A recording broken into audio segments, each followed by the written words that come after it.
The first taste is ash, not prayer. Incense settles on my tongue as I sit up. A dry snowfall inside my mouth, turning breath into something heavier than air. The infirmary has not yet reached me, but I can already hear it from my bunk, the chorus of machines drawing sips from the lungs of the dying and giving those sips back. Measured, patient, uncomplaining. I have slept in this sound for years, and it has slept in me. I can name each pitch by memory. The thin wheeze of the aged regulator in bed 12. The sticky click that sometimes visits the caloric pump along the port bulkhead. The soft thrum that hides behind all of it like a steady, merciful drum. I tell myself it is the sound of obedience. I wash my hands in water that smells faintly of copper and sanctified citrus, rub them dry with cloth printed with catechism, then smear the prescribed pattern of blessed oil across my palms. The oil sinks into the lines of my skin as if it were always meant to. I bow to the icon of the throne bolted above the door, old brass gone smooth, where hundreds of foreheads have polished it with devotion, and kiss it. The metal is cold enough to sting. I whisper the litany of sterility into the blue-white breath of the lumen strip and step out into the ship's waking. The merciful dawn does not truly wake or sleep. She keeps the same hour in every corridor, every cycle. The same way a heart keeps beating regardless of who listens. But each day has a point at which voices begin to rise and the scent of alcohol calms into ritual. That point feels like morning. Even in the void, a human voice can give a name to time. Sector C is first. The isolation ward holds 14 souls today. I move between them like a slow tide, rolling gloves over my fingers, checking lines, massaging stiffened limbs back into obedience. There is an old woman whose eyelids twitch as if she is reading in her sleep. There is a miner with a chest like a barrel and hands that curl when he coughs, as though trying to hold the air he cannot keep. There is the boy, small and bright as a candle viewed through tear glass. He speaks my name like a secret, Medicae. His breath stains the word. Yes, I say, because the ritual requires answers. I am here. Does it hurt for you? He asks. What would hurt me? Faith, he says, and smiles because children love the impossible questions. I press a drop of oil on his brow. It shines for a moment, then sweat claims it. Faith must be tended, I say. Like any wound. It is not the answer I would have given in my first year aboard, but words change shape with use, the way metal does under a patient hammer. I chart what the machines already know. Temperatures, pressures, outputs, losses. I chart the sound of the engines too, because though the mechanicus would sneer, I trust my ear. Today the engine has chosen a deeper note, as if placing its weight lower in the hull, closer to us, closer to need. The change does not register on the cogitator slate. My pen knows it anyway. I add a single word. Lower. By second watch, the scent of iron thickens along the lower decks. The isolation cells are never dry. The air recyclers there push and pull in a wet rhythm, condensing breath into beads that tremble on the lip of the grill, and then slide downward in thin threads, leaving little paths of sheen along the paint. I note that the threads are thicker today, that they wobble as if a breeze touches them. There is no breeze this deep in the ship. The vents are sealed. The doors are seals. We are sealed. I tell myself the humidity sensors are wrong, but I also wipe my sleeve against the bulkhead and feel the fabric come away damp. Condensation, fluctuation. I record into the log. Additional sterilization passes required. The servitor that follows me tightens the bristles of its brush as if proud. It does not look up when I say good machine.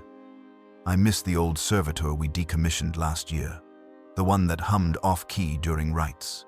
We replaced it. We told ourselves the machine spirit wanted better. We tell ourselves many things. In the observation chapel, I inhale candle smoke that smells like old vellum and wet wood. The statue of the emperor stands to my left, one hand lifted in a gesture I used to find stern and now find tired. Beneath his soles, a plate recites, "Through pain, we serve." Through decay, we are tested. Through death, we are proven pure. I run my finger along the last word, tracing the burr where a previous Medicae's ring cut the metal. I report aloud, because I find that speaking the truth shapes it. 17 patients in Sector C remain stable. 4 in Sector D have approached final threshold. Calorics hold. Incineration rites scheduled for 0400. The smell of iron intensifies along lower decks. The engines have dropped pitch. I will request a mechanicus blessing on the ducts. I pause. The intercom does not respond. I add, softer, not for the record. I am trying. Silence answers. Then, a sigh from the vent that feeds the chapel. It touches the back of my neck through my collar. My skin prickles. I turn. Nothing moves. The candlelight finds the faintest glistening along the grill, as if the metal has learned to sweat. The chaplain visits exactly once each week at third watch. He stands there today, earlier than usual, his breath a little smoky, the blue veins in his temples like delicate script. He recites from memory a sermon on purity. He thanks us for our service and warns us that compassion, when misapplied, is a vector for sin. He does not meet my eyes. He has a tremor in his right hand now that he did not have last month. I wonder if he notices the way the walls dampen his voice. When he leaves, he blesses the icon by touching it with 2 fingers that shine. Oil or sweat, or both. I am grateful for his words and not fed. That night I dream in detail I will not record. I am walking the lower deck corridors with my palms out, seeking heat.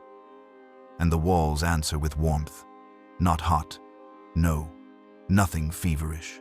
Just warm the way a living shoulder is warm. The way a sleeping child's back is warm, and the warmth moves under my hand with the slow patience of breath. I lean my ear to the paint and hear a beat measured out in patience. The metal is not metal. It is the calm animal of a home. I wake with wet hair and the taste of salt on my lip. I tell myself it is sweat. I tell myself many things.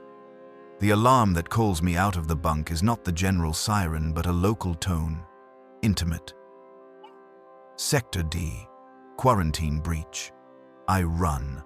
My boots beat a rhythm against the grating that wants to fall into step with the deeper thrum of the engine. The air warms as I descend. It has the feel of a room after many people have prayed in it. Inside the ward, a man has risen halfway from his restraints and is holding himself in a posture that looks almost like kneeling. His mouth smiles, but his eyes are calm in a way that makes the orderlies hesitate. He speaks a syllable that does not belong to any catechism I have learned.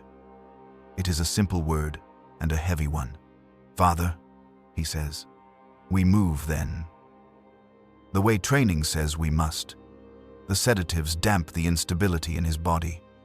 He sinks down with the peace of one who trusts a hand on his shoulder. The monitors resume their hymn, the respirators take the prayer back and feed it in again. I record what I must record, fever delirium, reflexive speech. I delete the word he said with my thumb.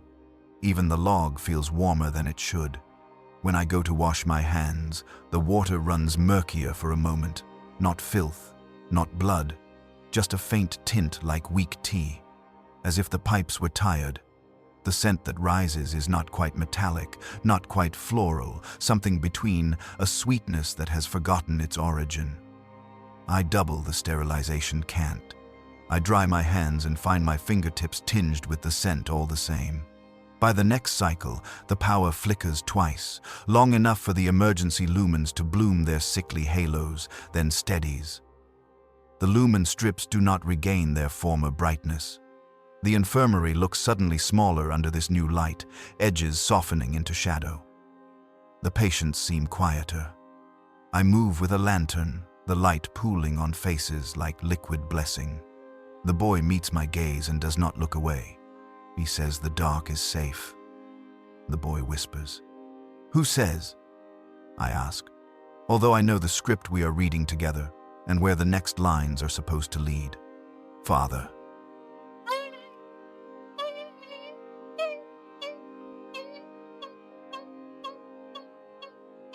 With the easy surrender of someone with nothing left to protect. Fear should arrive then, sharp and clarifying. It does not. What comes instead is the slow ache of the memory of being held. Before words, before rules. It is wrong. I know it is wrong. I check his rhythm. His heart makes a strong little sound through my glove. Beneath it, under the ribs of the ship too, something steadier keeps time. I tell myself it is the engine. I tell myself a story about coincidence. The chaplain does not come that watch. The mechanicus adept does. He carries a thurible of sharp-smelling smoke and recites to the ductwork with the hungry devotion of a priest who has seen a god answer. He tells me the humidity is within tolerance. He tells me the pitch of the engine is the pitch the engine has chosen and therefore is right. He touches the grill with his augmetic fingers and closes his eyes. "She is content," he murmurs. And the metal under his touch looks very briefly like it relaxes. In my quarters, I light a single candle and hold my hands close to it until the skin just begins to complain. The flame leans toward the vent as if something is drawing its breath from there. I place the candle under the grill and listen. The sound that comes is barely there. It is the sound of almost words, the way a lullaby carries long after you have forgotten the tune. "Child," the almost word says, and my knees know what to do before my head understands. They fold and find metal. My palms find each other. I do not know to whom I pray. The candle shudders once as if in sympathy and goes out with a sound like kissing. I rise slowly. I open the vent. Inside is clean, as new as anything ever is aboard a ship. I reach in up to my wrist. The air against my skin is warmer by a little than the air of the room. I tell myself about the incomprehensible patience of heat exchange. I close the vent. I do not sleep. At 0400, the rites of ash begin. The incineration chamber is a bright room with edges too clean to belong to anything but our duty. I wheel the bodies in on a gurney one by one. I speak each name aloud. The servitors chant their untexted chant. The flame comes in blue tongues behind glass. The chamber hums. It is the most orderly thing we do. When the ash falls, it is gray. It is fine. It is the closest we come to purity. I scoop it. I bless it. I consign it to the void. It drifts out into that huge, cold as dust that remembers breath. "May you rest in the Emperor's sight," I say as the hatch sighs closed on the last of them. The sound of the hatch settling is dangerously like contentment. On my way back to the infirmary, I pass a maintenance crew murmuring about a leak. They lift their eyes when I pass, not in challenge, in hope. I have nothing to give them but smile and ritual. I give both, because they are not nothing. By the 6th day of this transit, the drops along the lower bulkheads have begun to bead even where the vents do not touch. Small globes swelling from paint, perfect for a moment, then giving up and drawing trails as they fall. I have seen such things before in hot climates, when I tended fever camps planet-side, but we are not planet-side. We are in the long quiet where only our noises live. I touch one bead with the back of my finger. It trembles and breaks. The skin it leaves behind tingles with a pleasant itch. I dream again, but not of warmth. I dream of silence that has learned to hum. It wears my own breath like a mask and speaks through it. I wake with my cheek against the wall and a smile I do not remember choosing. The mirror shows me a face that belongs to someone I would have trusted, which is not to say it belongs to me. I take my notes. I add nothing about smiles. I add nothing about the new word that has followed me out of sleep. Rest, I add. Instead, a cross-reference to the regulations on increased sterilization cycles during power fluctuation. I do not believe in the regulation's efficacy. Belief is not required for obedience. The bridge reports a micrometeor shower at the edge of our augury.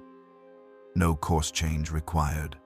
The data flickers in and out of the infirmary screens, a scatter of green points that appear and then erase themselves as if ashamed to be seen. The boy watches the screen with the concentration some adults call piety. He hums under his breath. The note is low for his size. The tune is familiar in the way the smell of my childhood is familiar when I step into an apothecary. When he notices me listening, he covers his mouth, then drops his hand and laughs, because covering his mouth never helped what he carries. "Who taught you that?" I ask. "He did," he says. "He must like me. He teaches me the slow songs." It is important here that I record the following truth. The desire that rises in me then is not lust, not hunger, not even the greed for knowledge that made me a medicae in the first place. It is the desire to sleep, to rest, to be held by something that does not need my words. It is indecent because I am not finished. I bow my head to hide the impulse from my own eyes. By then, the entire ship smells faintly of something like wet iron carried through leaves. The vox hum never truly ends, but today it edges closer to language. I catch shapes of syllables in it when I focus wrong, the way one sees a face in wood grain. They are simple syllables, with no threat in them. When the chaplain speaks over the vox now, his words feel drier than the air. He tells us that purity is vigilance. He tells us to remember our duty. He does not tell us to rest. When the lights fail again, 3 long breaths and a gasp, the emergency lumens bloom without hurry. In that green, not dark, the ship reveals its true geometry to me.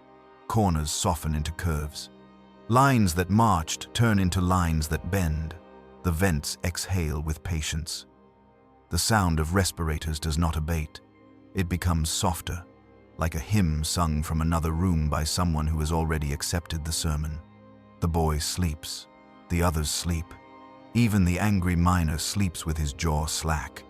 I am the only one awake besides the machines, and together we keep the watch. Every faithful keeps alone eventually.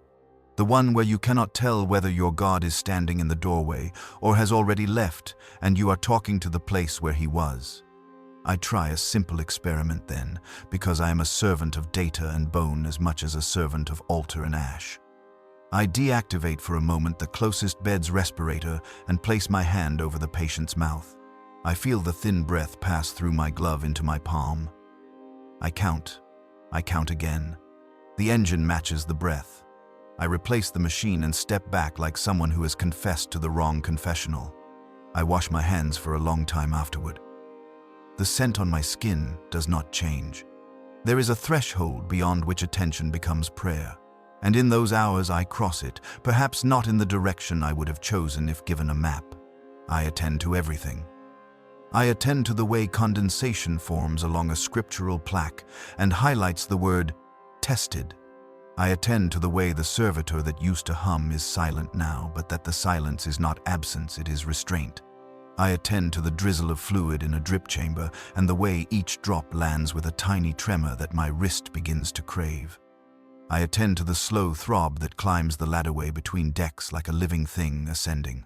I attend, with more hunger than comes from a skipped meal, to the next almost word that touches the back of my neck like breath drawn just behind me.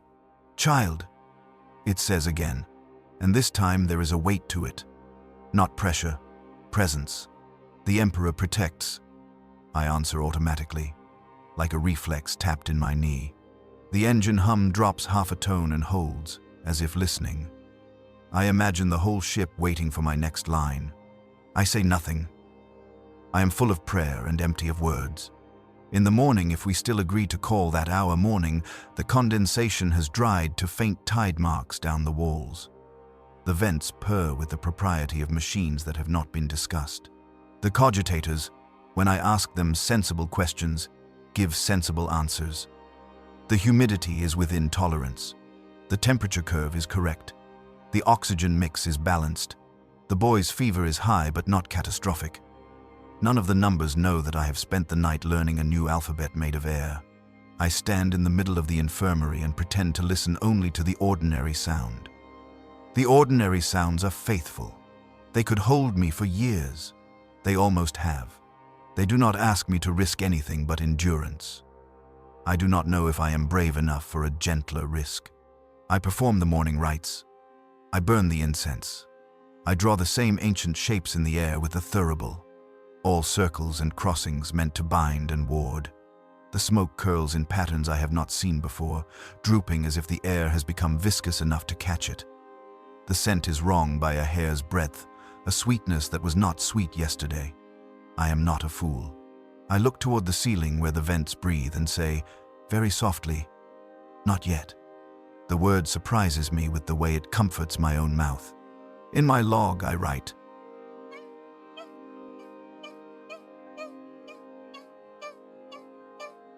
"No significant change." The pen hesitates, then scratches an extra line I will regret reading later. The ship feels warm. I cap the pen. I wash my hands, though my hands are clean. I stand still long enough to hear a second heartbeat, very faint, coming from everywhere at once. I tell myself I serve the Emperor. I tell myself I am clean. I tell myself the breath I hear is mine. And I keep listening until the listening becomes a kind of answer. I used to think the body was a cathedral. Every artery, every vessel, every pulse a corridor of devotion. The heart was the altar. The lungs were the choir. We studied this way in the Scholam Biologica how the divine plan revealed itself through order. Each system balanced by its twin, each cell obedient in miniature. I believed that to heal a body was to praise its architecture. I believed infection was blasphemy. Now I am less certain which side of the sermon I stand on. The days stretch thin. The ship's chronometers tick in perfect rhythm, but the air moves slower, denser. The merciful dawn has grown warm enough that the steel of the bulkheads no longer chills the skin. It presses against me now with a faint, human heat. As if the metal has begun to remember blood. The engines hum deeper than before. You can feel the vibration through the soles of your boots. Every surface trembles, quietly. It feels less like motion and more like breathing. I time my pulse against it when I can. It's easier to sleep that way. The boy, his name is Eris, I've decided sleeps beside the windowed isolation cell. His fever hasn't broken, but his eyes open when I approach. And for a moment I can almost believe he sees through the glass, not just into it. "Medicae," he whispers. His voice sounds calmer, even though his veins are dark with something that glows faintly under the skin. A sickly jade shimmer that the lumen strips cannot explain. "Yes, Eris? Do you hear it too?" I pause. My glove squeaks against the datapad as I record vitals I will later erase. "Hear what?" He smiles, lips cracked. "The music. At first I think it's the respirators. Their hiss and release have always carried a kind of rhythm, the song of laboring lungs. But when I listen harder, there is something beneath it. A pulse, a vibration that is neither mechanical nor entirely still. It hums through the air vents like a tone sung into the metal itself, low, patient, steady. The other patients begin to move with it. Subtle things, the twitch of a finger, the slow turn of a head toward the sound, like flowers seeking light. They're not afraid. They're calm in a way that unsettles me. By third watch, the chaplain has noticed it too. He comes into the ward with a censer trailing sharp incense and orders me to raise the vox hymns to drown the tone. His voice trembles only slightly when he recites, "In stillness, corruption breeds. In motion, purity endures." The vox systems obey, flooding the corridors with sanctioned hymnals, strings, choirs. For a while it helps, but beneath those prayers the other song remains. It does not grow louder. It simply waits. I have begun to keep two sets of notes. The first, clinical, respiration rates, temperature logs, contagion patterns, tissue behavior. The second, quieter. The hum's pitch, its cadence, the way it resonates differently when I stand closer to the lower decks. It is not random. It shifts around the thrum of the engine like harmony around melody. Sometimes it even matches my own breathing. I find myself inhaling to its rhythm before I realize I've done so. At first, I try to resist, then I begin to time my steps to it. I tell myself it's efficiency, that my body is adapting to the ship's pulse, but it feels more intimate than that. It feels like being remembered. 2 nights ago, a woman in Sector D, Sister Militia Cora, a pilgrim we took aboard from Mundi, began to speak in her sleep. Her fever had burned high for days. I expected delirium. What I heard instead was melody, a soft, wordless hum that matched the tone in the vents. When I leaned closer, her lips barely moved, but the air around her shimmered faintly, like heat haze, and I could feel the rhythm in my bones. I placed my hand on her arm. Her pulse throbbed once, twice, then matched the sound perfectly, a living instrument tuned to some unseen choir. When I reported it, the chaplain's first question was, "Did you sing with her?" I told him no. He told me to pray harder. I did not tell him that I wanted to. The humidity is higher now. The air recyclers work constantly, their filters dripping. Moisture beads on my visor when I work long shifts, and I wipe it away like tears. The ship's walls have taken on a sheen, not wet, not dry, a sweating calm. When I touch the surface near the vents, it trembles faintly, like skin responding to breath. I've stopped logging that detail, not out of deceit, but reverence. Something in me fears that if I name what is happening, I will profane it. Eris is changing faster than the others. His fever has stabilized an impossibility in itself, and yet he seems stronger. His eyes no longer roll in pain. They fix on mine, luminous with a green sheen that makes me think of verdigris on old copper. When he breathes, the mist that escapes his lips glitters faintly before it fades. "Do you know what he's saying?" He asks me once, eyes wide. "Who?" "The one in the walls." He says it hurts to be forgotten. The sentence lands in me like a memory. Forgotten, yes. The word fits the feeling I've carried since the last time we received a message from the fleet. We have been traveling blind for months, ferrying disease through endless dark. No ports, no signals, no response. Even the vox hails go unanswered. The chaplain insists the Emperor tests our endurance. But sometimes, when I listen past the static, I swear I hear another voice.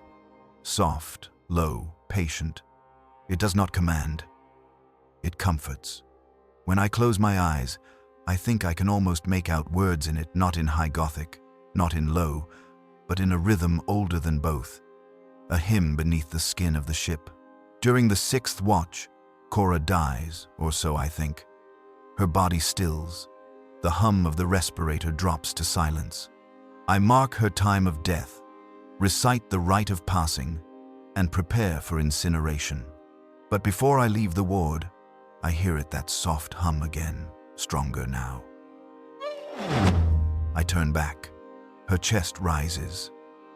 Not sharply, but smoothly, as if the act of dying had simply become something else. Her lips part. Something green and luminous drips from the corner of her mouth, tracing a perfect line down to her collarbone. I reach to wipe it away, but the droplet spreads on contact, not liquid, not gas, something living, like a thin membrane that drinks the light around it. It pulses once, then it's gone, leaving behind only warmth. I check her pulse. It beats, steady, calm. The monitor reads null. She is alive in a way the machine cannot measure. Afterward, when I scrub my gloves, I find a faint film left behind, a residue that smells faintly sweet, like overripe fruit and oil. No. Reagent removes it. Under the lumen strips, it glows for a moment, then dims.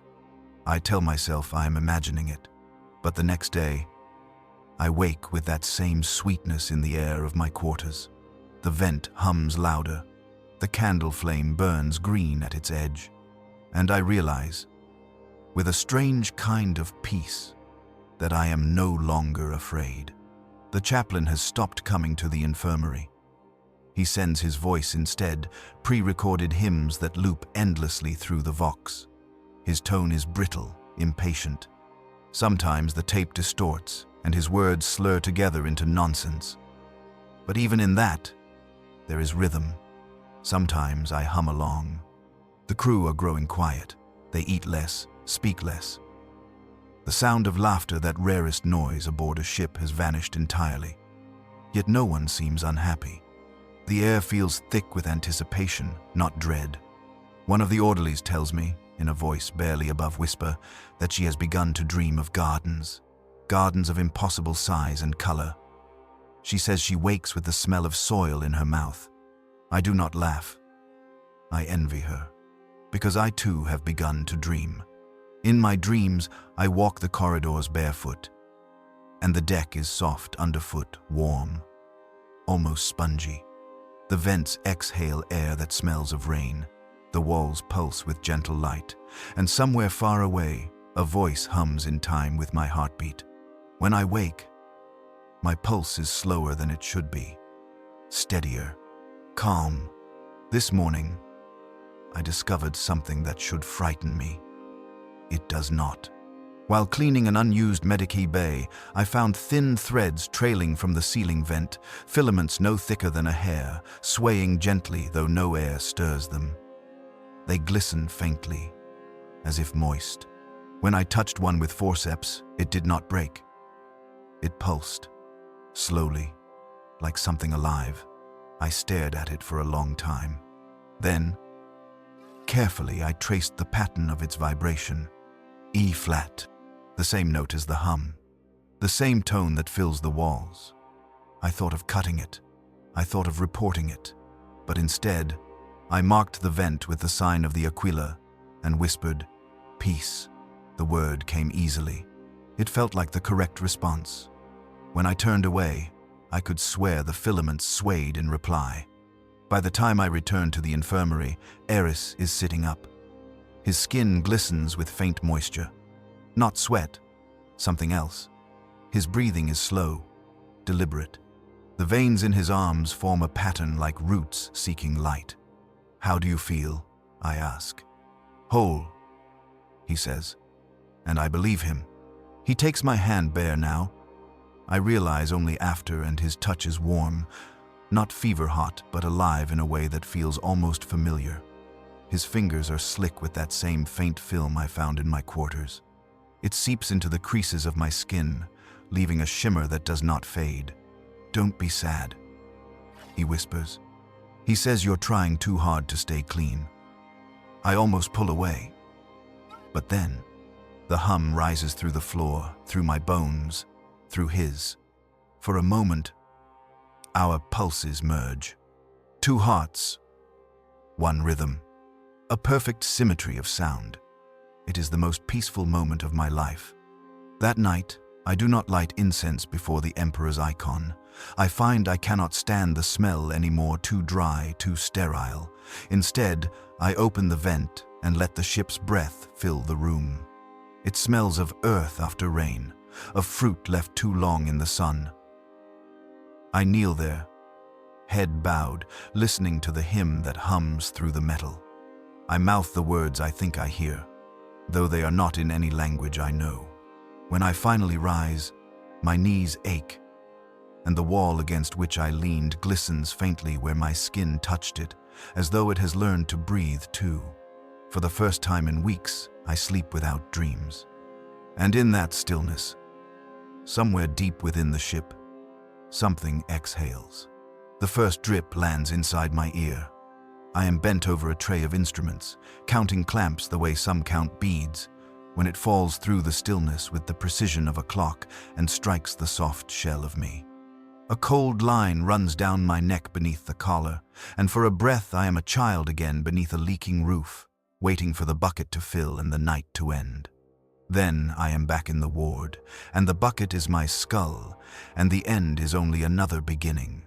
The air has learned to be heavy. We measure humidity daily, but the numbers remain stubbornly within tolerance, appeasing digits on a slate. Yet skin knows before machines do. The linen on the beds clings to the patients like shy hands. The lumen housings fog at the corners, halos turning to smudges. The vents breathe warm. The merciful dawn has taken to perspiring. I mark it as environmental variance and move on because duty moves on. It always does. The boy Eris has discovered the rhythm of the drip.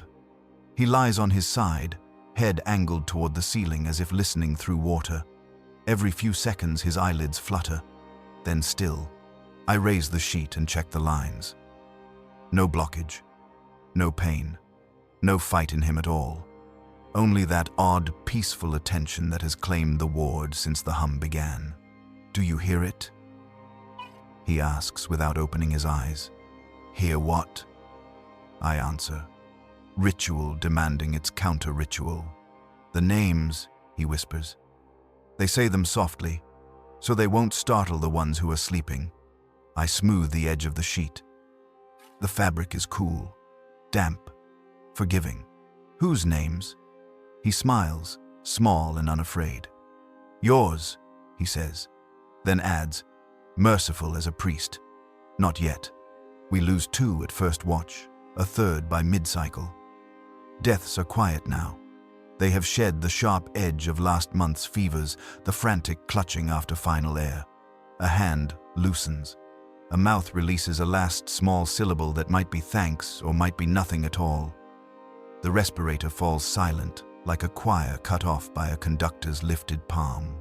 I perform the rites with my usual care. I speak the names into the recorder and into the room, because walls that hold breath should hold names as well. The servitors bow their headless heads, hydraulic arms folding like wings. I draw the sign, adjust the sheet, wheel the bed aside. But when I step away, the monitor across the aisle shows a pulse that is not attached to anything. A slow throb of light. A metronome with no patient. I check the connection. I check it again. The cable is unplugged. The light continues to count, patient as rain. I write nothing about it. The chaplain attempts a sermon at second watch and cannot finish it. His mouth remembers the words, but the air takes them apart as he speaks. The syllables stretch, soften, slide into one another and settle as something like music instead of law. He stops, swallows, begins again. And this time the sound that leaves him is a hum pitched to the engine's new tone. The Vox catches it, carries it down corridor, down deck, into ducts and grills and grates and bone. He stares at me afterward, as if I have done this to him. "It's the damp," I say, and realize too late how the words sound. He leaves, clutching the sensor, as a drowning man clutches rope. When he passes beneath the bulkhead inscriptions, a single drop detaches from the metal letters and strikes his shoulder with the intimacy of a finger tapped in warning. My quarters have grown an extra geometry. The corners where paint meets paint are no longer angles but softings. I wake to find the mirror veiled in a film of moisture. With my sleeve I wipe a clear oval, and within the oval the fog withdraws as if shy or attentive. For a moment, the pattern of its retreat looks like script. I lean closer. The marks thread and blur, then settle again into the formlessness of water. I laugh at myself, quietly, like a patient caught in a private superstition. I turn away. Behind me, the first letter forms, a vertical stroke with a small crossbar. A poor line, tentative, as if drawn by a hand that aches. Then another, curved, a simple hook. I do not see them appear. I only return an hour later and find the mirror written upon with my own breath. Not my name. Not yet. The names of our dead. Cora, Lug, Sarah. Some letters run together as if the wall is learning to write. The next time I wake, the glass is clear. The names have slid down, vanished into the sink's dark throat. I wash my face and cannot tell whether the water is warmer or whether something in me is colder than before. We seal sectors now out of habit more than hazard. It keeps us busy. It keeps us from standing still and hearing too much. The Mechanicus adepts process down the corridor in their red shells and their long, beautiful sadness. They bless the vents with litany and oil and wire. Their cogitators show curves that please them. All within range, one murmurs. And for a moment I envy the safety that range provides. Another adept lays an augmetic palm on the wall and closes his optical shutters as if in prayer. "She is hydrating," he says, choosing a word like a man choosing a delicate instrument. a sympathetic response to cycle stress. "Is that dangerous?" I ask. "Sympathy is always dangerous," he answers, almost warmly. At third watch, the lights go out again. Not violently, a breath drawn and not returned. The green emergency lumens bloom, slow and sure, casting their swamp of color over metal and cloth and skin. In that softened radiance, the condensation thickens into beads. The beads swell, perfect with surface tension, then loosen and fall with small, wet prayers. The sound is everywhere. I stand still and count. After 30, a pattern emerges: drop, drop, pause, drop, drop, pause, the same cadence as the hum, only higher, like a descant. Eris hums with it in his sleep. His mouth opens around the smallest vowel. The green edge of the light kisses his teeth. I place my hand on the glass between us and feel the faintest counterpressure, as if the pain itself breathes. "Medicae," someone whispers from a neighboring bed. I turn. The miner, jaw slack, eyes half-lidded. "You said once the lungs are a choir." His voice is slow, underwater. "Who leads them?" "The heart," I say automatically. He smiles a tired smile. "No, the one outside." He closes his eyes, and his breath slips into the ships. We try to dry the ward with heat guns. The air swallows the warmth and returns it as kindness. Towels grow heavy in our hands, then lighter as they surrender. The servitors scrape and scrub and scrub and scrape, and in their scraping there is a rhythm that the hum welcomes and folds into itself. I begin to imagine the sound as a cloak around all our doing. Perhaps it has always been there, and only now have we quieted enough to hear it. When I open a supply drawer, a faint bloom of scent lifts out sweetness with an iron backbone, like fruit kept in a metal bowl. It clings to my gloves. The smell follows me to the chapel and makes the incense seem brittle. The statue of the emperor watches without accusation. I kneel. The stone beneath my knees is no longer cold. I am attempting to be faithful. I say aloud, because confession is action. "Then attempt less," the vent says, very gently. I rise so quickly my knees complain. The grill above the altar shines with the honesty of new moisture. I keep my back to it. I pretend the voice was mine, or my memory, or a length of silence shaped by breath and wish. I leave the chapel, and as the door seals, a drop detaches from the grill and darkens the altar cloth with a coin-sized blessing. The wrongness shows itself in small, measurable ways. The calorics we dispense keep better than they should, as if rot has chosen to honor our hunger. A sprawled cable with a frayed skin shows no spark, no heat, only an odd pliancy like a living vine that refuses to sting. Tools left on a shelf grow a fine nap of mist that vanishes when touched and returns when forgotten. Crew tempers soften, fewer arguments, fewer reports of theft. The hush is not merely the hush of fear. It is the hush of something agreed upon and unnamed. I dream less now. Yet when I do, the dreams come like liturgy I can't quite recite. I walk a corridor whose walls shiver with dew, and the dew trembles into syllables that will become words when I am brave enough to speak them. Sometimes a hand takes mine in the dream, and I do not wake when it does. Sometimes I wake with my fingers curled around nothing and the weight of a hand still there, like an absence that remains loyal. At fifth watch, a woman dies twice. Her name is Thera, once of the pilgrim ship Millennial Gift. Her fever subsided 2 days past. She began to hum yesterday. Today she ceased. The line on the monitor leveled, the respirator fell to its knees. I whispered her name in the register, folded the sheet across her face, and stepped away to call the servitor to bring the gurney. Behind me, the bed breathed. I turned. The sheet rose with an inhalation as slow as dusk. Beneath the fabric, a voice, barely, a voice shaped a single syllable. "Oh," the sheet settled. I lifted it. Thera's eyes were open, not with shock, but with recognition, like someone who wakes to the memory of a lullaby. I placed a hand on her wrist, a pulse, unhurried, neither strong nor weak, present. The monitor registered nothing. The machine refused to count what I felt. "Welcome back," I said, stupid with relief or wonder or both. "Not back," she murmured. "Along." She slept then, easy as a child in a moving carriage. I did not write this down. The chaplain leaves a notice on the Vox. All crew to attend an emergency service in the chapel at the change of watch.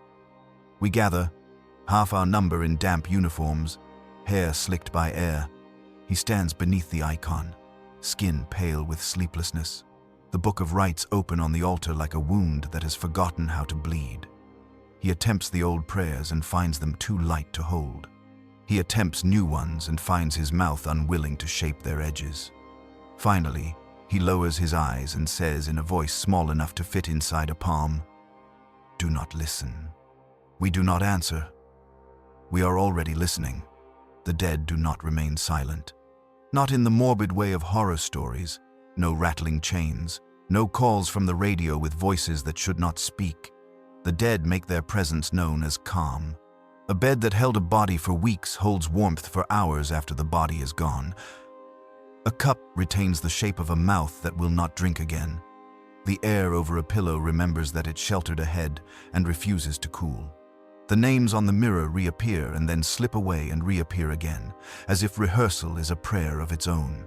I find myself speaking aloud to empty beds as I pass. "Thank you for your patience. Forgive the clumsiness of the living. Rest." The words help my hands. They help the work move through the hours with less friction. And when I forget to say them, the drip reminds me. The beat resumes, drop, drop, pause. On the 7th day since the first drip, I enter the lower isolation bay and find the floor damp as grass. My boots darken, leave prints that fill in behind me with a slow gleam. The vents exhale the scent of rain after heat. In the corners, filaments, those hair-fine threads I first saw in the Medicae bay, hang in gentle loops. Not many, not bold, a few careful strokes across the air like the beginning of a weaver's work. I resist touching them.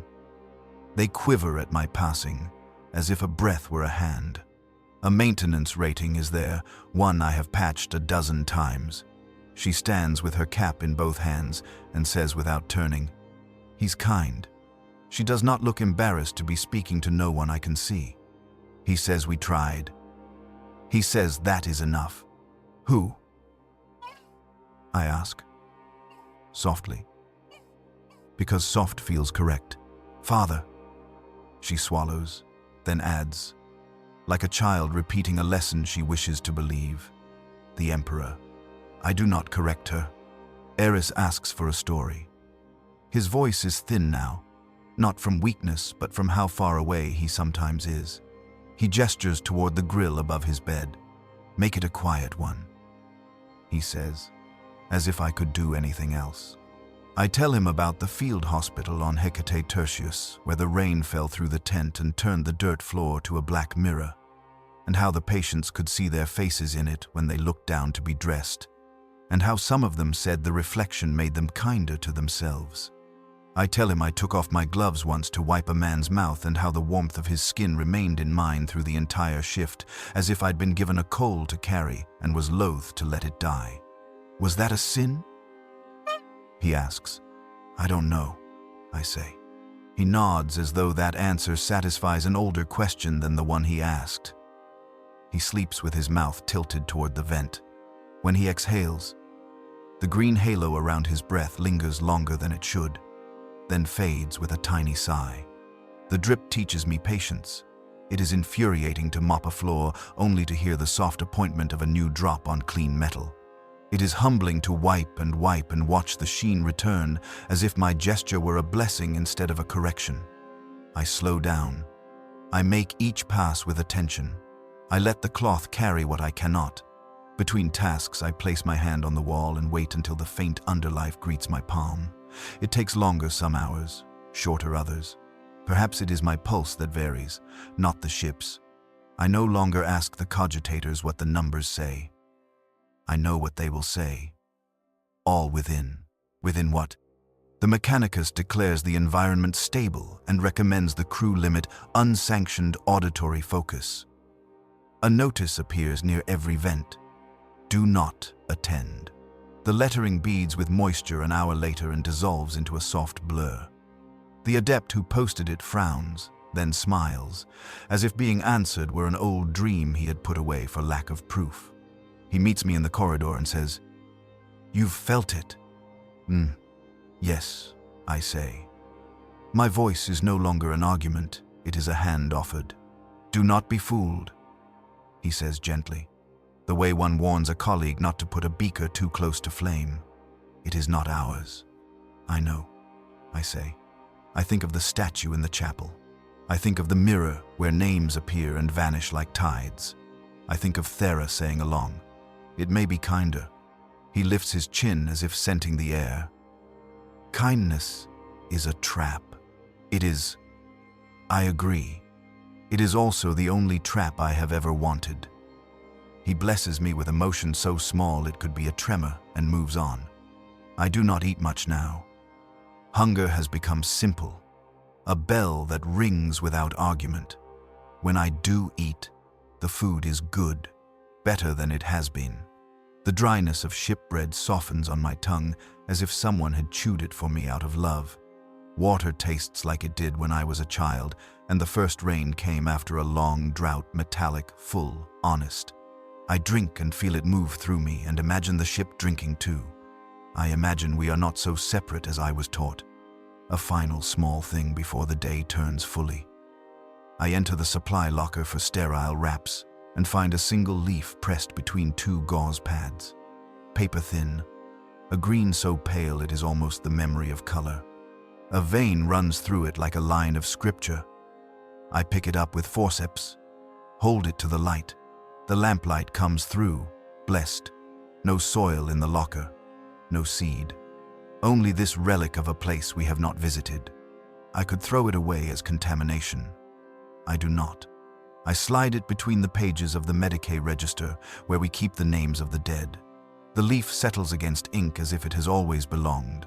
When I close the book, the hum descends a fraction and holds, like a singer lowering to cradle a final chord.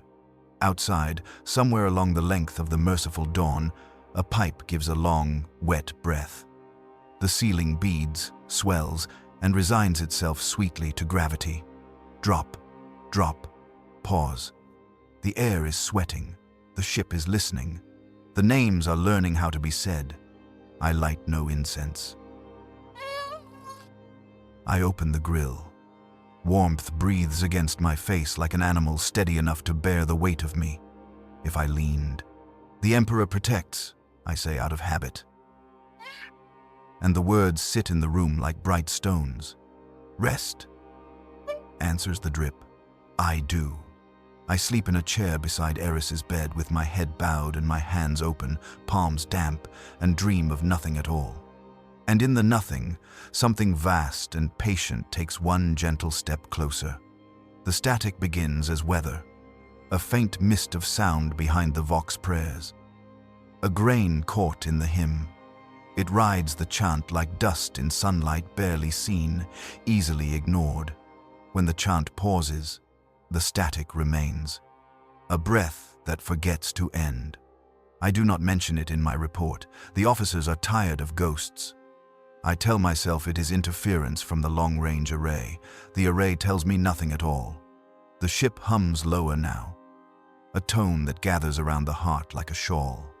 I sleep beside the ward because it is easier than walking home through air that trembles with unseen voices. Eris's breathing marks the hours for me. The drip still keeps its patient rhythm, the same old triad. Drop, drop, pause. Then one night the rhythm falters. The pause lengthens.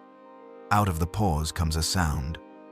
A low human murmur, drawn through miles of wire. Child. It says. The voice is slow, almost kind. Not a word of command and address. The vox beside the bed shows no signal. The monitor beside the Vox shows no life, no death, nothing at all. I reach out and lower the volume. The voice lowers with it, obedient, as if it has been waiting for my hand. When I wake the next morning, I cannot remember how I fell asleep.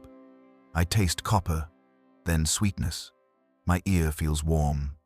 The vents exhale a steady breath that carries a note, almost like the one I heard in the night. I go to the chapel and find the chaplain there. He is staring at the wall behind the statue, fingers pressed to his temples. "Did you hear it?" I ask. He turns. His eyes look filmed, as though a thin membrane lies across them. "Hear what?" The voice in the static. He considers. "The Emperor speaks in many ways. The Emperor speaks in many ways." He sounded kind. I say, instantly ashamed. The chaplain's mouth trembles. "Then it was not the Emperor," he answers. But the way he says it sounds less like warning and more like envy. The repairs never end now. The Mechanicus adepts crawl through ducts, muttering litanies and leaving fresh oil on the walls. The oil runs thin before it dries. It leaves shapes that look like hands pressed into the metal. Everywhere the air smells of rusted fruit. It is not unpleasant. I begin to think I have always liked it. The crew grows gentle with one another. Fights stop. We speak softly, as if the air itself were fragile. Even the klaxon drills are subdued. They begin and end in apology. We have become polite to the ship. On the third cycle after the first whisper, I am called to the communications pit. The Vox array has begun to transmit on its own. No signal leaves us. Yet the channels are full layers of static, arranged like harmonies. The adepts test every relay, every rune. The readings are impossible but consistent. A frequency just below measurable speech. They call it a glitch. I call it a choir. When they leave, I remain. The air tastes metallic. I sit before the array, lift the receiver, and press it to my ear. At first, only the familiar hiss. Then, under it, a sound like fabric pulled across wood. Then, breathing. Then, words, shaped slowly, as if made of fog. "You are not alone." I drop the receiver. It swings once on its cable, ticking gently against the console. I do not touch it again that watch. Eris notices my distraction. He laughs a soft, rasping sound and says, "You shouldn't be afraid." He talks to everyone when they're ready. "Who?" "The one who hums." His skin is pale gold in the dim light. The sheen that covers it glows faintly, not from heat, but from reflection, as though his body is becoming a mirror for the air around him. "Does he frighten you?" I ask. "No. He's tired. He only wants someone to listen." The words make something tighten behind my ribs. I have spent a lifetime listening for a voice that never spoke. What harm could there be in listening once more? I return to the communications pit when the shift sleeps. The green lights pulse in rhythm with the engines. The drip still sounds somewhere far down the corridor. 3 notes of patience. I lift the receiver. The hiss greets me like a long silence breaking. Behind it, the same voice, clearer now, a warmth threaded with sorrow. "Child." It says again. I close my eyes. "Yes." I whisper. No answer. Only breathing deep, slow, human breathing. I match it, because the human body always imitates what it loves or fears. When I exhale, the hiss changes tone, as though the line itself exhales with me. I wake at my desk, unsure whether I ever left the pit. The recorder light blinks red. Playback shows hours of static, but within the static a faint undercurrent repeats. A pulse of sound every 9 seconds. When analyzed, it matches the rhythm of my own heart. I delete the file. Still, I keep the receiver near me. I have begun to think of it as company. The chaplain avoids me now. When our paths cross, he bows slightly, the way one acknowledges a contagion that polite faith cannot cure. The mechanicus ignore the vox channels altogether. They have taken to anointing the conduits instead, painting the metal with thick lines of oil that drip in slow script down the walls. Each morning I wipe the residue from the infirmary instruments. Each evening it returns, smelling faintly of citrus and rain. Eris hums the low note constantly now. When he sleeps, his chest rises and falls in perfect time with the ship. The light above his bed flickers between green and gold. Once, when I bend close to check his pulse, he opens his eyes and whispers, "He likes you." Who? The one who forgave me. I want to ask what for, but I already know. The next time I lift the receiver, the voice greets me first. "You are weary," it says. I nod before I remember it cannot see. "I only wanted to heal," I tell it. "You have," it answers. Something in the timbre reminds me of my father. Years before the scholar claimed me the tone he used when I woke frightened, and he promised the lights would hold until morning. It is possible that I am mad. It is also possible that the universe is finally answering. When the signal fades, the air of the pit holds warmth for hours. I linger there, eyes closed, feeling the quiet hum of the ship through the soles of my boots. Somewhere beyond the hull, the void moves with its slow tides. But inside the walls, the world is close, soft, attentive. I tell myself I will not listen again. The next night I do, and the night after that. Each time the voice says less. Each time it needs fewer words to be understood. A sigh, a pause, a gentle intake of breath. It is like learning a forgotten language where meaning hides in silence. I start to hear it when I am not holding the receiver, an echo in the vents, a pulse beneath the engines, a warmth that moves through the floor into my bones. I stop asking what it is. I start to thank it. I do not dream anymore. Sleep feels like listening from another room. Sometimes I think I hear the voice saying my name, but when I wake it is only the hum, only the endless kindness of a machine that has learned to breathe. And I breathe with it, because that is what the faithful do when the sermon becomes song. The day begins with silence, so dense it feels like glass. Even the ventilators seem to hesitate before drawing the first breath of the shift. The only movement is the slow coil of vapor rising from the sterilizer's mouth, a pale ghost learning to stand.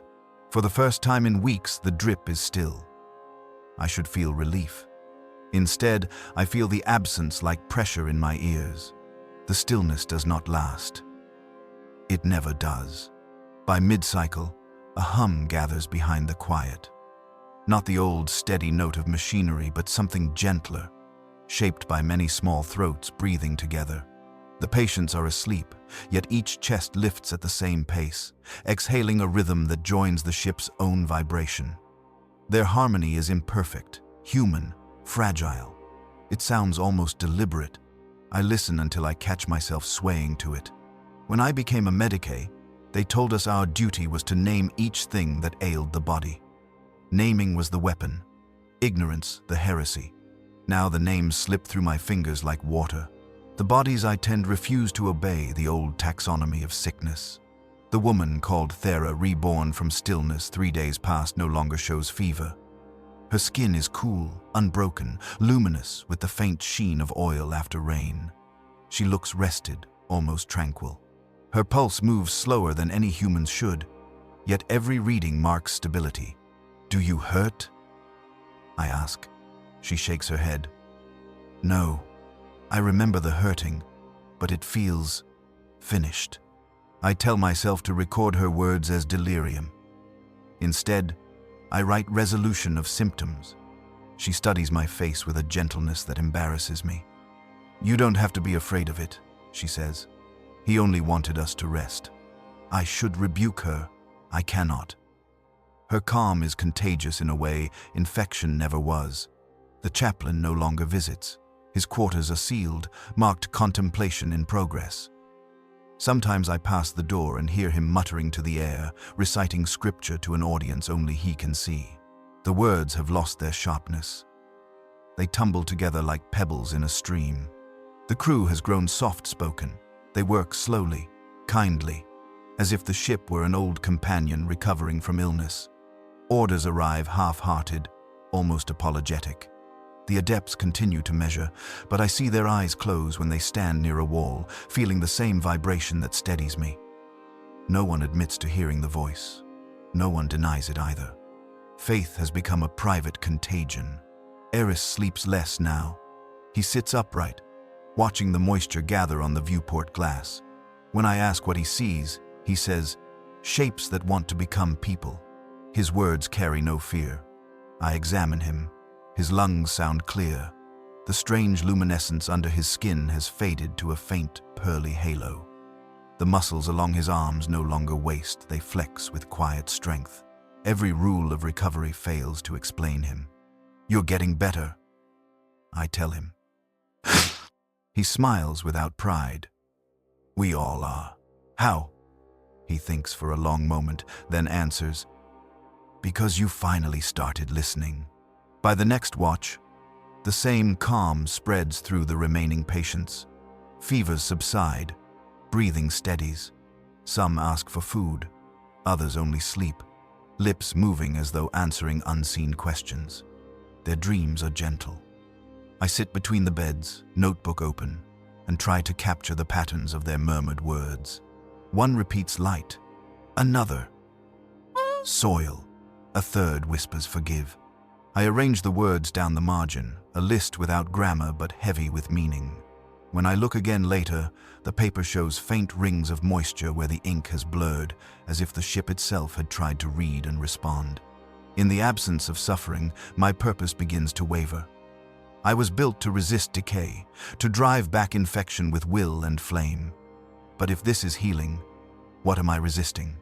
I try to pray, but the old words feel stiff in my mouth. The syllables fall like tools dropped from a tired hand. Instead, I find myself whispering to the quiet, asking it what it wants of me. The quiet answers by softening my breath. That evening, a patient I barely remember, an old man whose charts predicted death within hours, sits up and asks for water. His voice is hoarse, but steady. "Doctor," he says, "you never rest. Sit with us." I hesitate, then obey. The chair beneath me creaks. The air smells faintly of green things that should not exist here. Around us, the ward glows dimly, lumen light filtered through mist. The others breathe together, the collective rhythm slow and forgiving. The man smiles. "See? You're learning." "Learning what?" I ask. "How to listen with your skin." He closes his eyes again, content. I sit beside him until the hum of the ship folds over both of us like a blanket. The instruments are becoming less reliable. Readings fluctuate without reason, yet the patient's pulses under my fingers are steady. The disparity no longer frustrates me. Perhaps the devices speak a language that cannot yet name what is happening. I wash my hands out of habit, watching the water bead on my palms before sliding away. It feels alive. When I lift my head, the mirror across the sink reflects two lights where my eyes should be greenish, soft, like the glow of a medic lamp seen through fog. I blink, and the reflection steadies back into plain fatigue. For a moment, I wonder whether I looked into the mirror or the mirror looked into me. I keep waiting for fear to return. It doesn't. Something has replaced it, not joy exactly, but release. The ceaseless struggle between purity and decay, duty and doubt, has grown quiet. The line between patient and healer blurs. Their stillness teaches more than my training ever did, that to heal is not always to cleanse, but sometimes to join. Eris puts it simply. Can't fix what you refuse to touch, so I stop wearing gloves. The first time my bare hand meets another's, the touch is warm, ordinary, human. Nothing happens, and yet everything does. The air thickens, the hum deepens. The pulse beneath my fingers answers my own. Later, alone, I write by candlelight. It may be that we were never meant to drive away the sickness, only to understand it. Perhaps the Emperor's test is not endurance but acceptance. That the flesh, even when failing, remembers the shape of grace. I stop there because I hear movement in the corridor, slow footsteps, deliberate. Through the open doorway, a figure passes, head bowed, carrying a tray of instruments that glimmer in the low light. For a heartbeat, I think it is one of my orderlies. But the gait is wrong, too measured. The figure reaches the end of the hall and dissolves into the darker air. As though the mist itself had borrowed a human outline. I whisper a thank you, though I do not know to whom. Sleep does not come easily anymore. When it does, it arrives like sinking through warm water. I dream of corridors lined with beds, each occupied by a version of myself, some sleeping, some writing, some kneeling before vents that breathe like open mouths. In the dream, I walk among them, touching each shoulder in turn. None of them wake, but I feel their hearts beating through my fingertips, a rhythm steady and shared. When I wake, my hand still tingles. The next day, the boy laughs at nothing. He's happy, he says. Who? I ask. The one who was waiting. For what? For you to stop fighting. The words settle like ash on a page, light but permanent. I open the vent near his bed. Warm air rushes out, carrying the smell of rain again, sharper now, full of life. For a moment, the sound almost resolves into language. I close my eyes and listen. It is not command or promise. It is instruction, written in breath. Be still. Be kind. Be part. I find that I already am. The ship drifts on, lights dim but steady, filled with the quiet hum of convalescence. Somewhere deep in the hull, a machine exhales, long and relieved. The condensation that gathers on the metal no longer feels like sweat. It feels like a blessing returned. I no longer count the drops. I let them fall. The hum never stops now. It lies behind every heartbeat, every breath. A constant, patient sound that has learned the shape of us. The ship speaks in vibration, not words. I no longer resist translating. At first I thought it was only resonance, the hull answering its own engines.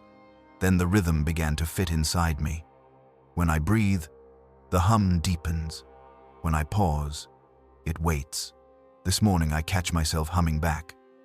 The note slips from me unbidden, a quiet thread rising into the thick air. The drip answers. The ventilators answer. 1,000 small machines take my breath and pass it along. I stop. Silence folds around the sound like cloth around a flame. The air tastes of copper and fruit. The patients are calm. None need restraints now. They lie arranged as if by design, their chests rising together, the motion smooth and tidal. I move among them with my recorder and whisper the hour. The hum answers with a change of key, almost polite. When I bend to check Eris's pulse, his eyes open. "Do you hear us?" he asks. "Who is us?" He laughs softly. "Everyone who stopped shouting. Who stopped?" He begins to hum a single sustained tone. The others join him without waking. The ward fills with vibration, not loud, but dense, like air thickened with meaning. I feel it against my ribs, my palms, the back of my throat. I start to record the frequencies, but halfway through I forget what numbers are for. My hand lowers, and I simply listen. By mid-cycle, the sound travels. You can feel it in the stairwells, through the metal of the rails, through the soles of your boots. Crew pause to touch the walls as though confirming heartbeat. No one issues orders. There is work enough in listening. I walk the corridors with a stethoscope pressed to the panels. The readout is nonsense, constant motion. No baseline, but the sound that comes through the tubing is warm, human, close. It could be wind through reeds, or breath through 1,000 lungs. At Junction 7, I find a Mechanicus adept kneeling by an access grate, head bowed, augmetic hands folded. "She is resting," he says, without looking up. "Who?" "The machine," he answers, "or whatever we are inside of now." That night, the Vox transmits nothing but tone. No words, no static, only the slow, low note that fills the hull. The light above the console beats in time with it. I leave the channel open and close my eyes. The hum lifts, steadies, widens into something that almost resembles a choir. I think of all the times I asked the void for a sign and received only silence. Perhaps this is what silence becomes when it learns mercy. I find myself humming again, quietly. The act is not decision but reflex, like blinking. The note matches the one from the vox. They merge and hold. The ship, the air, the voice, my own lungs, one unbroken vibration. The next day I lose track of hours. Meals pass untouched. The log remains half-written. Instead, I chart the sound's movement through the ship. In the aft compartments, it carries a tremolo, as though passing through water. Near the chapel, it rings clear as glass. The closer I move toward the heart of the vessel, the steadier it becomes. The crew call this area the throat, a narrow corridor leading to the engine sanctum. The walls here sweat constantly, but the condensation is warm, fragrant, harmless. When I step inside, the vibration fills my body so completely that my bones ache. I should leave. Instead, I stay until my breathing aligns with it. I whisper the words that used to begin every prayer. Through pain, we serve. The hum answers, low and kind. Through rest, we remain. Eris can no longer speak without the tone beneath his words. He hums even when silent. I can see his throat pulse with it. He smiles when I enter. "You're learning the song," he says. "What song?" "The one we were supposed to hear before we were born." His words are impossible, yet they make sense the way dreams make sense while dreaming. I check his vitals anyway. They are perfect. I sit beside him and listen until the difference between our breathing disappears. The monitors flatten into a steady glow that seems neither life nor death, only presence. When the chaplain finally leaves his quarters, he is barefoot. He crosses the deck slowly, trailing a line of condensation behind him like ink. He stops before me and whispers, "It's easier when you stop dividing the sound into names." Then he kneels, head bowed, and begins to hum. The note is pure, childlike. It threads through the others, binding them together. For the first time in months, I feel something close to gratitude. We sing without words for a long while. The lights pulse gently overhead, like distant lightning behind clouds. Later, I record the experience as mass auditory convergence. The phrase looks foolish on paper. I cross it out and write instead, shared calm. I dream of open fields, impossible things I've never seen. The soil is damp and fragrant. Rain falls softly, but the droplets never reach the ground. They hover, trembling, turning into sound. I walk until the air vibrates too deeply to move. When I wake, the walls of my cabin hum with the same pitch. My body answers it, the way the strings of one instrument answer another struck nearby. I try to remember the old litanies. They come back as music rather than speech. Even the words the Emperor protects lose their consonants, becoming breath and rhythm. The syllables drift apart until only tone remains. It feels right, as though meaning has distilled itself into sound. When I pass the chapel now, the icon glows faintly under its film of moisture. The metal looks alive, not rusting, not corroding, simply breathing. I touch it with the back of my fingers. The surface trembles, neither cold nor warm. For a moment I think I hear the statue exhale. Eris sleeps through the last watch. His chest rises in time with the engines. Around him, the others hum their low chorus, unconscious but perfectly attuned. The air thickens with harmony. I open the log one final time before rest. Observation. The ship and crew share a common rhythm, emotion, relief. Hypothesis. Peace is not the absence of sickness, but its conclusion. I leave the pen uncapped. The hum carries through the ward, and I realize that it is inside me now, that perhaps it always was. I breathe out. The sound that leaves me is neither word nor sigh, but a single sustained note. It fills the room. It fills the ship. It feels like release. I wake because the room exhales. Not air from a vent, not the thin hiss of recyclers, but a full-bodied breath that swells the walls by the width of a thought and lets them fall again. The cot lifts beneath my shoulder blades, then settles. My own lungs answer before I am fully awake, falling into step with a rhythm older than my watch. I sit up and the candle flame bends toward the grill as if greeting an old friend. The wick gutters, then steadies. The wax pool at its base quivers, a small tidal plane lit by ember gold. The metal bulkhead is slick with a clean sheen, not damp enough to run, just enough to hold light in its skin. I press my palm there. The warmth that returns is not heat, it is presence. I hold my hand until my pulse eases. The wall's thrum does not change. It is patient with me. When I open the door, the corridor is already singing. Not loud, never loud. A woven murmur rising and dipping like wind over winter grass. Footsteps soften themselves to it. Voices, when they come, drift as if released from nets. The green emergency lumens still reign, though their color has paled toward olive, as if the ship has learned to breathe through leaves. Eris is awake, sitting with his knees tucked, head tilted, eyes closed in a listening that includes but does not require ears. He smiles before he sees me, which tells me I am not the only thing that has entered the room. "You feel it?" he asks. "I do," I say. Because there is no virtue left in refusal. The ward is quiet, and yet not a single thing is still. The metal rails hum as if plucked by invisible hands. The linen over each chest lifts and falls to the same slow counting. Even the drip that used to announce its patience, drop, drop, pause, has adapted. The pause lengthens. The drops arrive together, a softened heartbeat made of water. I move from bed to bed with the stethoscope dangling.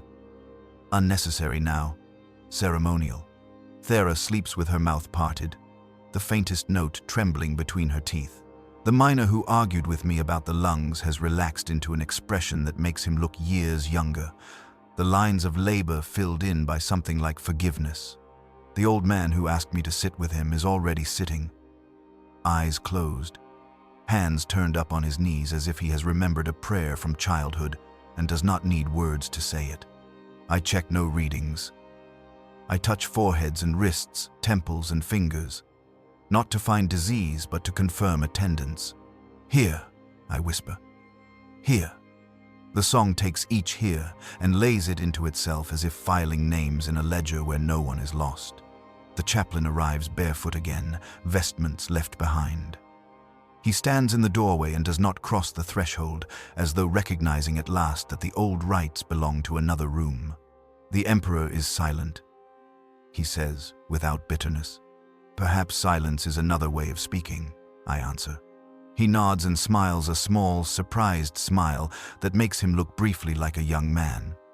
He does not step forward. He simply lowers his head and lends the chorus a tenor note that braids with the others like rope. I should write this down. I do not. The logbook waits on the counter, open to a blank page that smells faintly of oil and rain.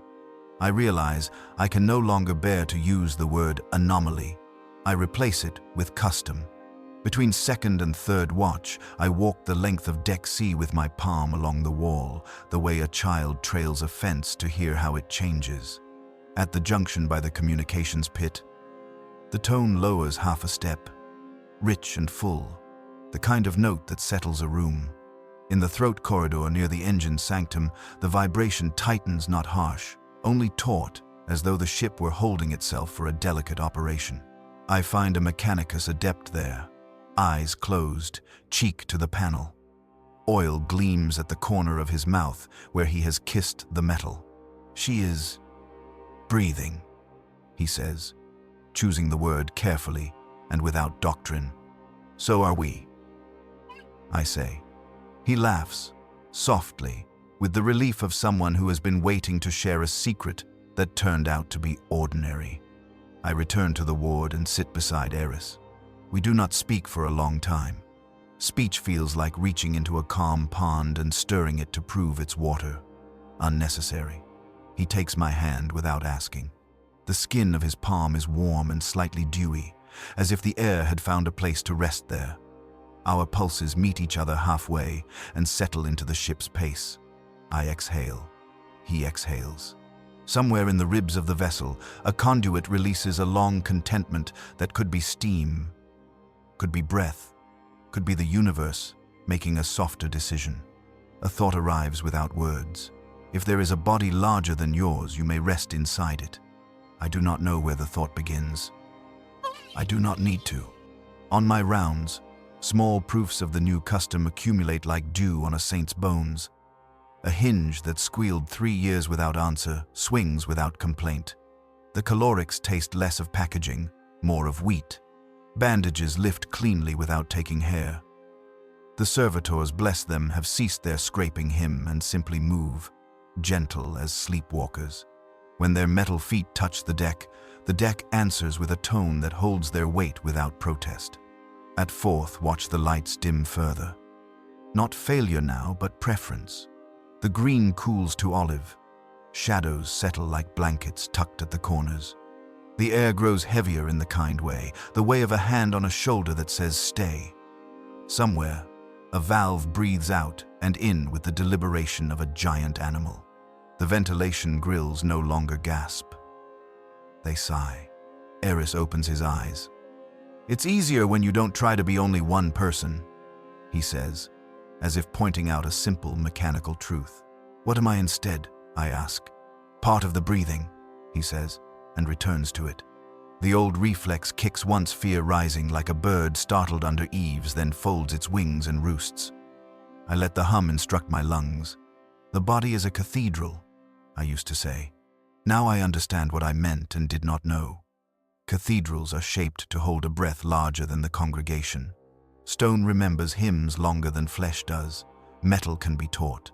By the time fifth watch arrives, I have forgotten to be hungry. I pour water anyway and drink slowly. It tastes of clean pipe and a hint of leaf. When I set the cup down, the ring it leaves on the tray spreads in a perfect circle, holds, then evaporates without stain. I do not know why that moves me. It does. The small mercies do. The grand ones I cannot account for. These I can bless.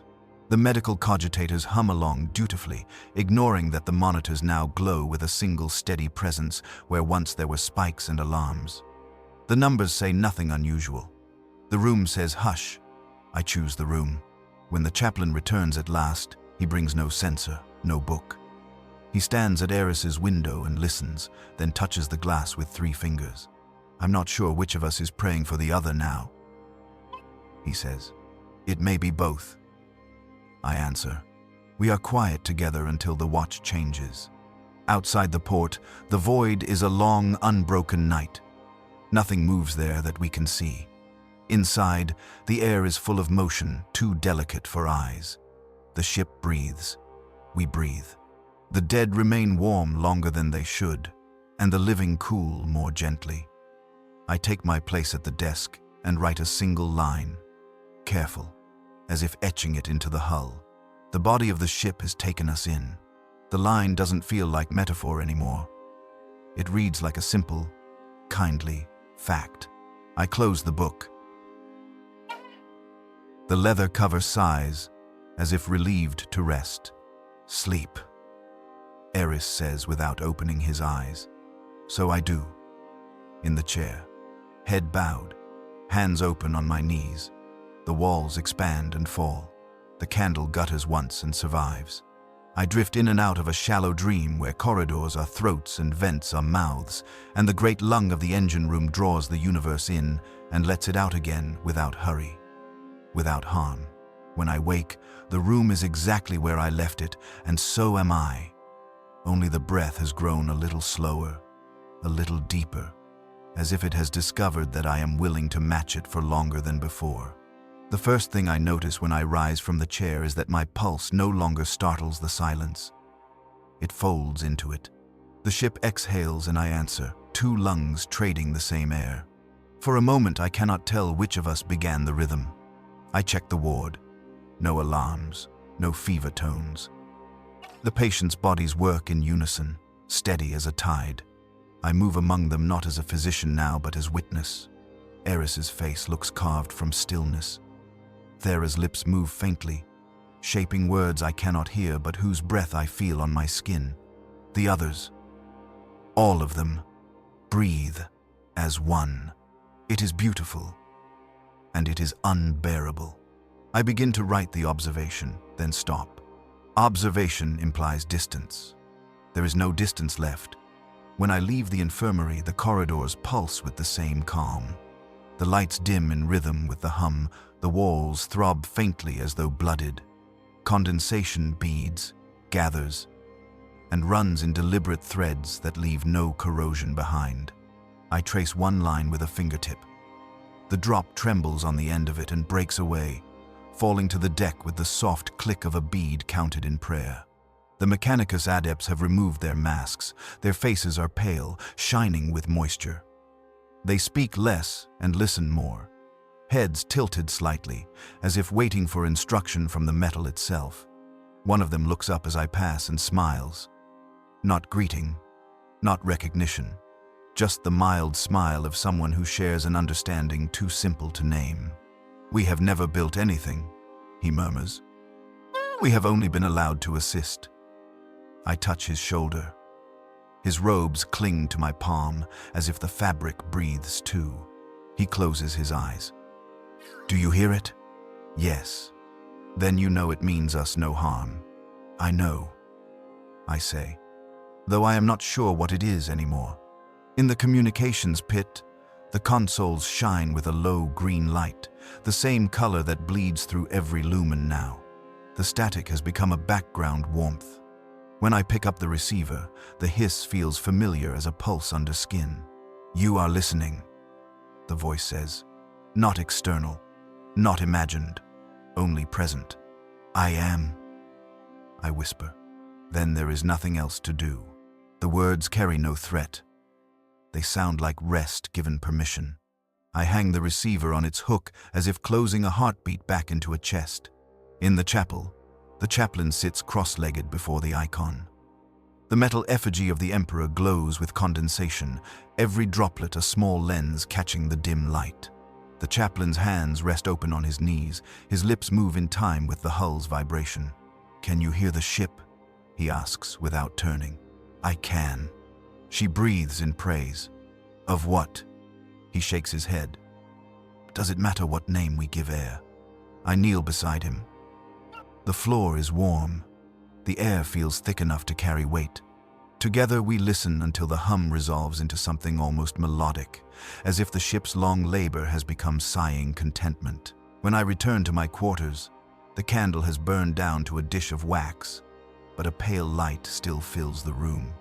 It comes from the walls themselves, reflection, not source.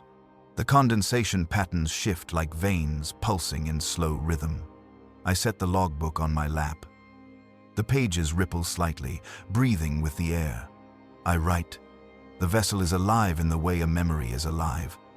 It remembers every hand that has touched it and returns the gesture in kind." Then I add, "If the body of the emperor were this patient, perhaps we would all be healed." I close the book, and the words hum faintly through the cover, as if absorbed. At fourth watch, the ship sighs again, deeper than before. The temperature rises by a few degrees. No one minds. The sound is everywhere now, through the deck plates, through our bones. When the engines cycle down, the hum continues. When they rise again, the pitch does not change. It is not propulsion, it is breath. Crew gather in the passageways, standing quietly, palms open. No orders, no panic. Just a crowd listening to the impossible made ordinary. Eris appears among them, steady on his feet, no longer fever-thin. He looks at me and smiles the way children smile when they want you to see something simple. "Listen," he says. We do. The hum grows low and steady, a single vast inhalation. The ship holds it, holds us, then releases it. The air moves gently, cool against our faces. We exhale with it, an entire crew breathing once as one body. For a heartbeat, the boundary between hull and flesh disappears.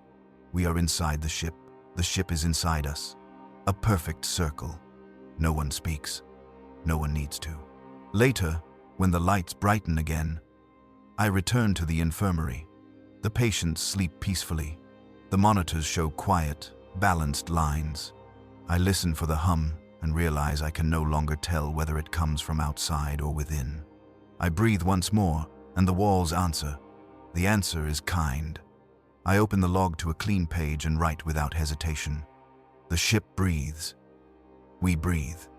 The difference is only vocabulary. Then I close the book, fold my hands, and let the rhythm carry me until thought and sound are one unbroken pulse. I begin the final log because the room has learned to be quiet for it. The indicator rune glows a patient green. The parchment smells faintly of oil and rain. The candle's flame leans toward the vent as if listening, then steadies. I place my palms on either side of the page and wait for my breath to find the ship's. When it does, the words come without effort, as though my hand were only a conduit for air made visible. We have stopped measuring days. The chronometers still keep their faithful ticks, but the crew moves by a softer clock. The long inhalation of the corridors, the slow settling of light at the turn of each watch, the quieting of footsteps when the vessel holds its breath. The Adeptus Mechanicus do not object. They have become custodians of cadence. I pass one in the throat corridor with his temple against the panel and his wrench forgotten in his hand. And I understand he is doing more maintenance now than he ever did before. Eris walks beside me without effort. His steps make no separate sound. He has learned where the deck prefers weight and where it prefers grace. Sometimes he hums. Sometimes the hum moves through him and needs no voice. When I touch his shoulder, his skin is warm and damp with the same honest moisture that beads the bulkheads. He was the last to fall ill and the first to learn to rest. I do not think of it as recovery anymore. It is something quieter than that, an end to argument. We still perform the rites. We have not abandoned them. We have allowed them to slow. When someone dies, the bed holds their warmth longer than it should, then gives it back to the room. We speak the name with the same care as before, but the incineration chamber does not feel like judgment now. The blue tongues behind the glass take what they must without hunger. The ash falls evenly, like gentle snow. I mark the vial, I bless it, and when the outer hatch opens, the void receives it with perfect calm. I used to say they drift toward the light. Now I say they drift with it. The chaplain sits barefoot in the chapel, not preaching anymore, only lending breath. The icon of the emperor wears a veil of condensation fine as silk. Droplets gather on his brow where the crown would be. When I polish the metal, it fogs again at once, as though the room insists he keep the same beauty we have learned to bear. The chaplain and I do not speak often, but when we do, it is to name small mercies. A hinge that ceased to complain, a servitor whose gait softened, a tray that left no stain when set down wet. He still says the line at the end of each service. The words no longer strike the air, they soften into it. I keep 2 books now. The first is the Medicae Register, where I still write temperatures that do not matter and pressures that no longer frighten. The second is smaller, bound in linen gone smooth with handling. In it I write short prayers that do not ask for anything. For the hand that tightened the bandage, for the breath that stayed when the lights failed, for the patience of metal. When I close this second book, the covers meet like lungs at rest. The ship has changed tone again. It is lower than it was, but broader, a sound too large for one ear. You feel it best through the soles of your feet or with your back against the wall. It fills the throat corridor like a held cord. It lays over the infirmary like a blanket. Once, standing alone in my quarters, I thought I felt it pass through me rather than around me, a single deep pressure like the weight of ocean far from shore, and then release. Afterward, my chest felt loose and clean, as though a long weeping I had not known I was doing had come to completion. I do not dream anymore. Sleep is a quiet hallway between 2 rooms that are the same. This morning the mirror gave me no names. The glass was clear. My face was only my face. I waited to feel the old loss, the ache that comes when the dead fail to speak. Instead, a steadier feeling arrived, the certainty that the names are elsewhere now in the cadence of the deck underfoot, in the pauses between drips, in the way the ward's linen lifts with unison breath. Perhaps the mirror has nothing left to teach me because the ship has taken over the lesson. I visit the communications pit less often. When I do, the receiver greets my hand like a cool cheek. I hold it to my ear, and instead of the voice I once mistook for a stranger, I hear only the hum we share. It is no less kind for lacking syllables. It needs nothing from me but attention, and attention is the one thing I can give without cost. I hang the receiver gently and imagine I have laid a sleeping child back into a cradle. I have taken to wearing less, not from carelessness, but because the air catches at cloth and invites skin. The fabric drinks the damp and releases it. The damp returns as sweetness. The ward no longer smells of alcohol first. It smells of metal and candle, of breath and fruit warmed by the palm. If incense still lingers in some seam, it is the dry memory of a hunger that has learned to feed itself with gentler food. At second watch, I walk the lower bays. The filaments I once feared to touch sway in their patient loops. Neither plant nor machine nor dream, simply the air given structure by attention. They do not catch on me when I pass. They bow and return as curtains do in the draft of a door opening to a quiet street. I raise my hand and they do not reach for it. They do not need to. Something in the way they hold stillness where draft should be teaches me how to stand beside suffering without trying to force it into prayer. Eris asks fewer questions now. I think he has learned the answer that cannot be explained, that waiting is a form of devotion. He visits the chapel without fear and the engine sanctum without haste. When he hums, the note finds the ship first and me second. I am not jealous. My role was never to be chosen. It was to be here.